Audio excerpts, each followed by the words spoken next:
नमस्कार, मेरा नाम है डॉक्टर सुशीला कटारिया। बारिश का मौसम आने वाला है। बारिश जहाँ पे खुशी लेके आता है उसके साथ साथ लेके आता है ढेर सारी बीमारियाँ। उसमें से कॉमन बीमारी हैं मलेरिया, डेंगू, चिकनगुनिया, कहीं कहीं पे जैपनीज़ एनकेफेलाइटिस भी होता है। सो आप जानते हैं इन सब बीमारियों के बारे में कॉमन क्या है? ये सब वेक्टर बॉर्न डिजीज़ हैं। और वेक्टर बॉर्न डिजीज़ क्या होती हैं? वेक्टर एक ऐसा जंतु या मॉस्किटो या इंसेक्ट होता है जो ह्यूमन टू ह्यूमन या एनिमल टू ह्यूमन डिजीज़ को ट्रांसमिट होने में हेल्प करता है। ये वेक्टर अक्सर ब्लड सकिंग मॉस्किटोज़ होते हैं, लाइस होते हैं या टिक्स होते हैं। यहाँ तक कि बीमारी का कुछ जो कीटाणु है उसकी जीवन प्रक्रिया का कुछ हिस्सा उस वेक्टर के अंदर भी होता है। So vector borne disease important क्यों हैं? क्योंकि दुनिया में जितनी भी बीमारियाँ हो रही हैं उसमें से 17% बीमारियाँ वेक्टर बोर्न डिजीज़ हैं। 7 लाख लोगों की हर साल मौत हो जाती है वेक्टर बोर्न डिजीज़ की वजह से पूरे संसार में। पर वेक्टर बोर्न डिजीज़ का जो प्रिवेंशन है वो हमें मॉनसून के शुरू होने से पहले करना चाहिए। मॉनसून शुरू हो जाता है, पानी इकट्ठा हो जाता है, मॉस्किटो ब्रीडिंग हो जाती है और लार्वे से मच्छर बन जाता है।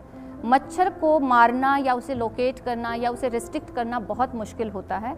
सो पहले ज़रूरी होता है कि हम मॉस्किटो के लार्वे ना पनपने दें, और अगर लार्वे बन गए हैं तो हम लार्वे को किल कर दें। तो लार्विसाइडल मेजर्स ज़्यादा इफ़ेक्टिव हैं मॉस्किटो मारने से ज़्यादा।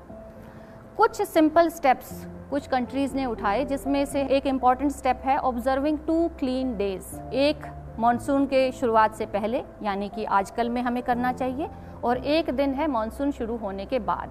अगर इन क्लीन डेज़ पे हम अपने घर को, अपने गली को, अपने शहर को, अपनी कॉलोनी को बिल्कुल साफ़ कर देते हैं, और जहाँ जहाँ वाटर स्टैग्नेशन है अगर हम उसको हटा देंगे और वाटर स्टैग्नेट नहीं होने देंगे, so by observing these simple tips we can reduce the burden of dengue and malaria by 50%। Vector borne disease से बचने के लिए कुछ चीज़ों का ध्यान रखिए। जो यूज्ड आइसक्रीम कप्स हैं या यूज्ड चाय के कप हैं और नारियल के जो खोल हैं, इनके अंदर थोड़ा थोड़ा पानी एक्यूमुलेट हो जाता है और 7 दिन में इसमें लार्वे से मच्छर बन जाता है।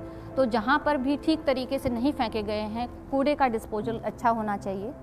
घर में हर सप्ताह वाटर पोर्ट्स हैं उनका पानी बदलिए, कूलर का पानी बदलिए, और अपनी छत पर जाकर ज़रूर देखिए कि कोई टूटा हुआ बर्तन, मटका वगैरह तो नहीं रखा हुआ है। हमें अपने घर के साथ साथ पूरी सोसाइटी का भी क्लीनिंग का ध्यान रखना चाहिए।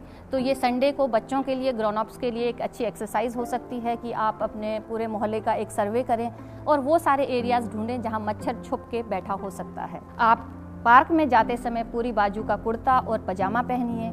पार्क में बच्चे खेल रहे होते हैं, उनको भी सूती कपड़े ठीक से ढके हुए रखने चाहिए जिससे मच्छर उनको नहीं काटे। रात को मच्छरदानी का इस्तेमाल कर सकते हैं या मच्छर भगाने वाली कोई क्रीम लगा सकते हैं। अगर आप इन छोटी छोटी बातों का ध्यान रखेंगे तो आप स्वस्थ भी रहेंगे और मस्त भी रहेंगे। Thank you.